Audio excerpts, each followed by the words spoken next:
Black Cod by Gregory Jackson. Black Cod was the name of the Japanese restaurant opposite our offices in Canary Wharf. It's closed now, but in the boom years, it was where we took clients visiting from Tokyo if we wanted more exciting Japanese cuisine than sashimi or tempura. Now, don't get me wrong, it wasn't quite El Bulli or the Fat Duck, or any of the other really way-out Michelin-starred places, but then most of the clients we entertained were portfolio managers for the big Japanese semiconductor and automotive conglomerates. They had conservative palates. They associated blowtorches and chemicals with the factory floor, not lunch. It is always a balancing act, choosing the right place to entertain a client.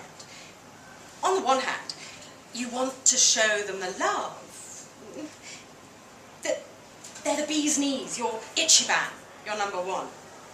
On the other, you want them to be able to eat something off the menu.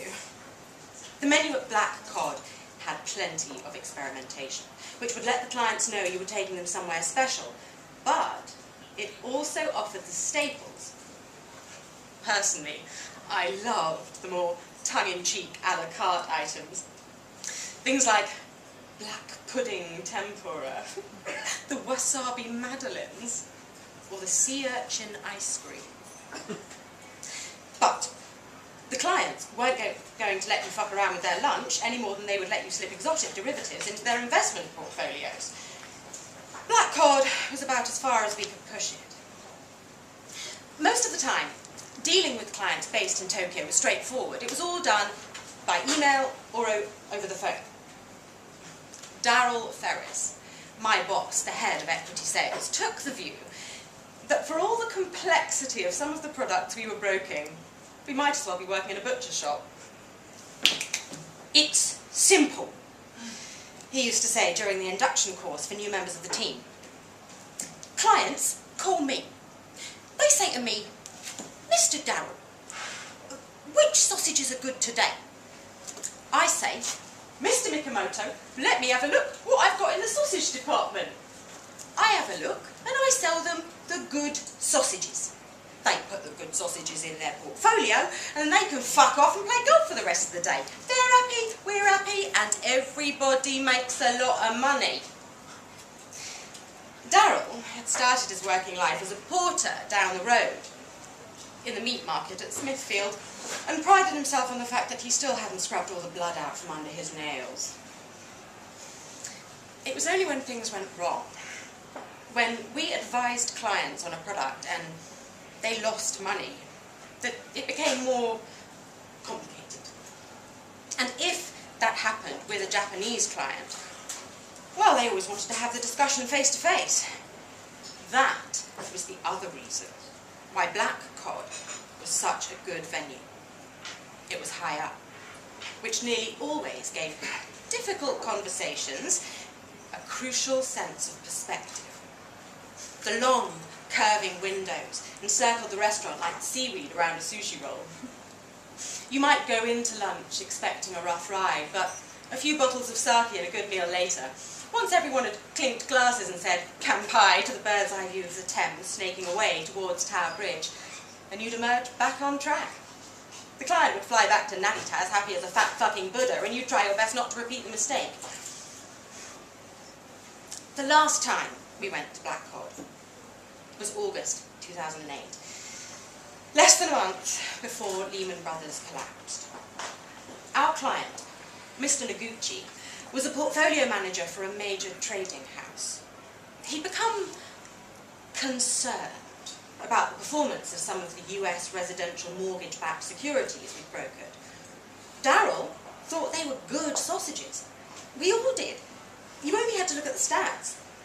Plus, you have to remember what the climate was like back then. The Japanese were getting next to nothing on their domestic investments, so they'd all become tempted by what was on offer overseas. Even the riskier, lower-grade sausages. Junk bonds, credit default swaps, and, of course, the collateralized debt obligations linked to US housing loans. Anything that was offering higher returns. They swallowed it all. Where do you want to do the meeting? I asked Darryl. Black COD, he said. You, me, Mr. Noguchi, and Kevlar Sally. Around the middle of that summer, as I'm sure you'll remember, things had started taking a turn for the worse. All over the US, subprime borrowers were defaulting on their mortgages, posting the keys back through the door, and walking away. And all of a sudden, the income is drying up on the pool of loans underpinning the securities the Japanese had been filling their plates with. And that meant we were getting more calls from Tokyo asking for FaceTime. There were 5 of us at the meal. Mr. Noguchi, Miss Kawabata, his assistant, myself, Darryl, and Sarah Kiefer, the interpreter, Kevlar Sally, as we called her.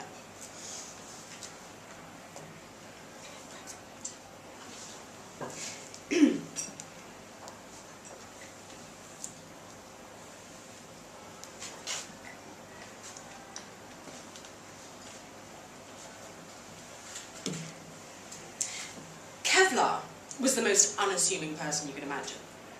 Doll-like features and immaculately groomed, but completely unflappable, even in a shitstorm.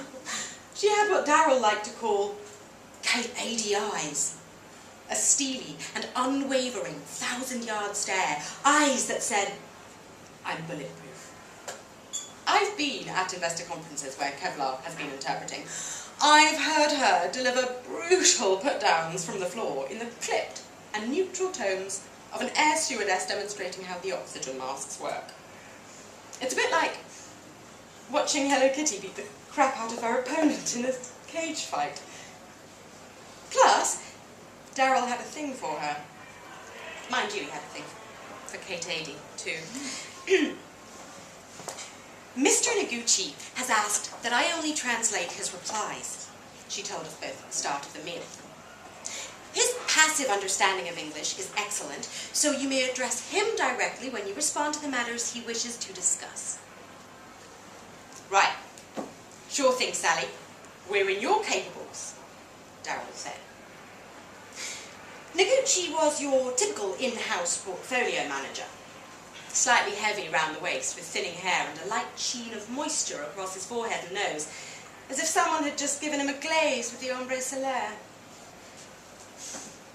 It is regrettable, Kevlar began, that the performance of some areas of the portfolio has been so lackluster in recent months. I take very seriously this matter, as I believe it was you, Mr. Ferris, who recommended the products to us. She was translating as Mr. Noguchi was speaking, not even waiting for him to finish his sentences. That's what I find so amazing about interpreting. The way people like Kevlar can just dive straight into the head of somebody else so that there is no gap between them. It's like some sort of ventriloquist voodoo. He speaks, she opens her mouth, and hey presto, it's intelligible. My firm has concerns that perhaps you have not been sufficiently thorough in your research before recommending certain products to us. We take this matter very seriously, as ultimately it is the assets of our shareholders that we are investing. Welcome to the world, Mr. Noguchi, Darryl replied, looking directly at his client. You aren't the first, and you won't be the last to make a loss. We all need to get things in perspective. There is something about the nature of money that means at any given point in time, some will have and others will have not. Rule number 1, it comes and it goes, like the tide. Let's just say we're at low tide right now. Darryl smiled and gestured to the window with the panoramic view of the Thames. Noguchi did not look amused. He wiped his mouth with his napkin before speaking. A few seconds later, Kevlar picked up the translation. I wonder, Kevlar said, if you even know what we are eating right now. Darryl flinched. If there was one thing he hated, it was anybody questioning his competence. As it happened, That day we'd ordered the tasting menu, just to make things simple. They brought a few amuse-bouches to start us off, but by that stage, we were on to the mains. Of course I do, Darryl said. It's black cod. We're eating black cod. Black cod was also the signature dish of the restaurant. The chef did it under the grill, the skin light and crisp and golden, the flesh flaky and imbued with a richness that was hard to describe.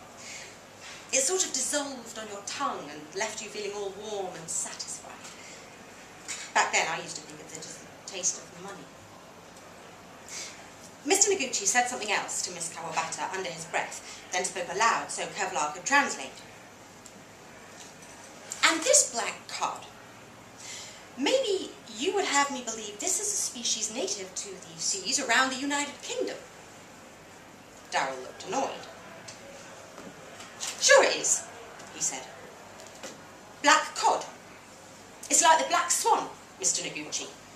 For years and years, all we see are white cod, white cod, white cod, white cod. For centuries. That's all we know.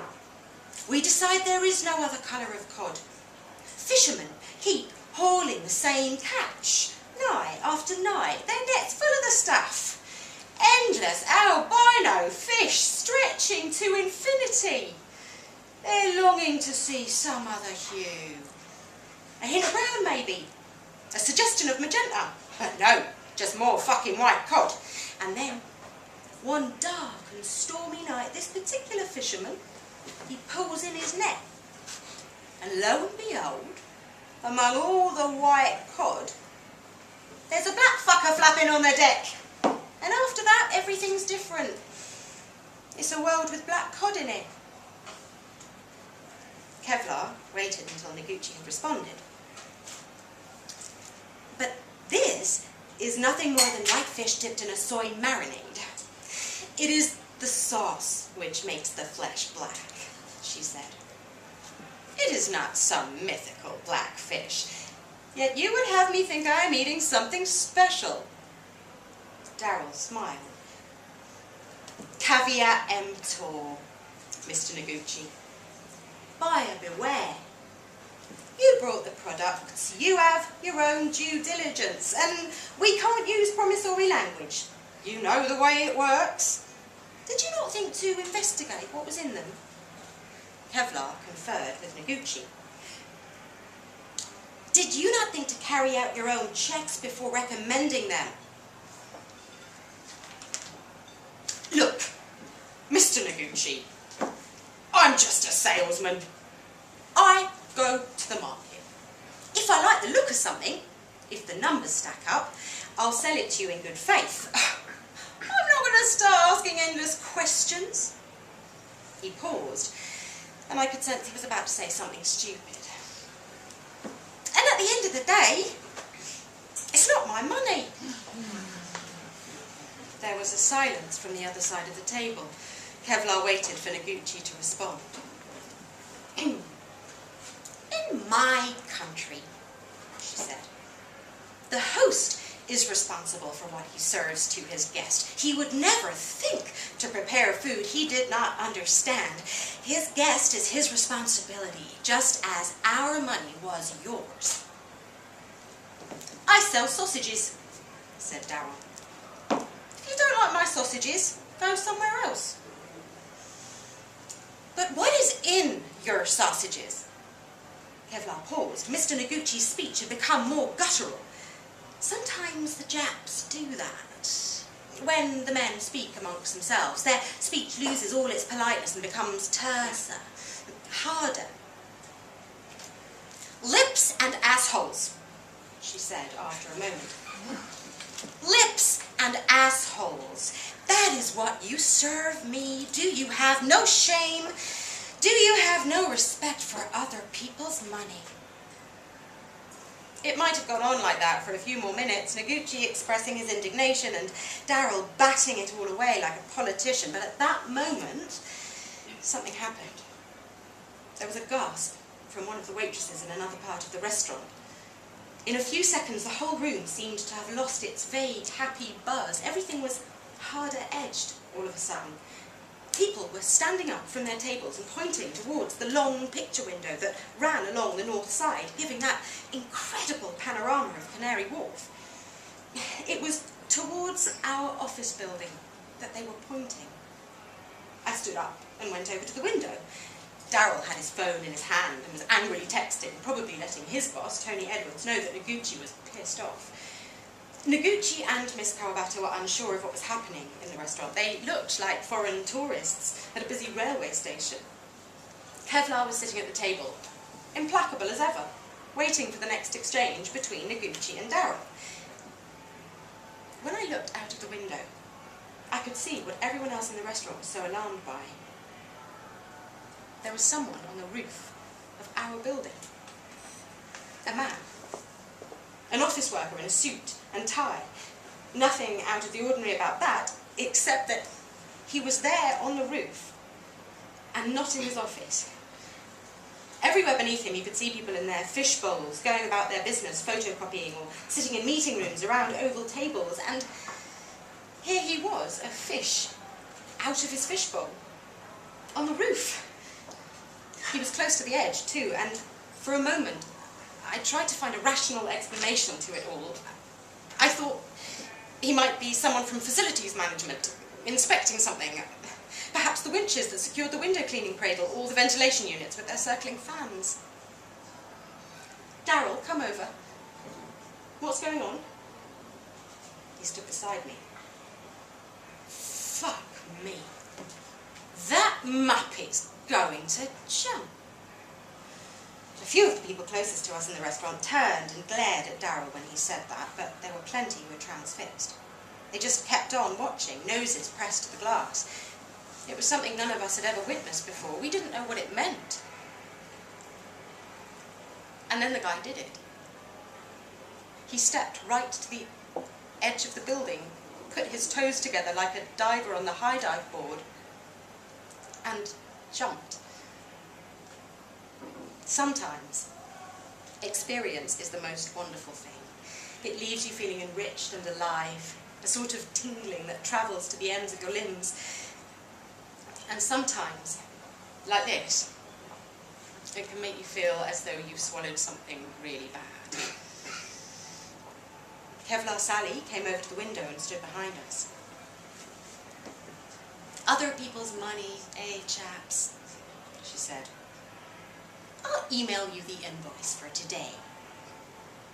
And then she, along with Mr. Noguchi and Miss Kawabata, left the restaurant. It took a while for things to work themselves through the system. Darryl didn't make it beyond the first cull, which came in December. Exercises, that's what the HR departments call them, these redundancy tsunamis. As if they're just part of the company's keep fit routine, which I suppose in some sense they are. Black COD closed in late 2009 when the credit crunch really started to bite. It didn't have big debts, not like some, not like Darryl, for instance, with his 3-bed semi in Putney, a mortgage 5 times his annual salary, and 2 kids in private school. No, the size of the restaurant's debt wasn't the issue. It was just that the creditors, the people who the money belonged to, had decided that enough was enough. They called time on the loans. Other people's money. It's like when you watch a fisherman let the fish take the line further and further out to sea, and you think he'll let it run forever. He won't. At some point he's going to lock the line and start reeling it in. And it's only then that you get to taste something new. Something you've not had before. Because it's at that point you taste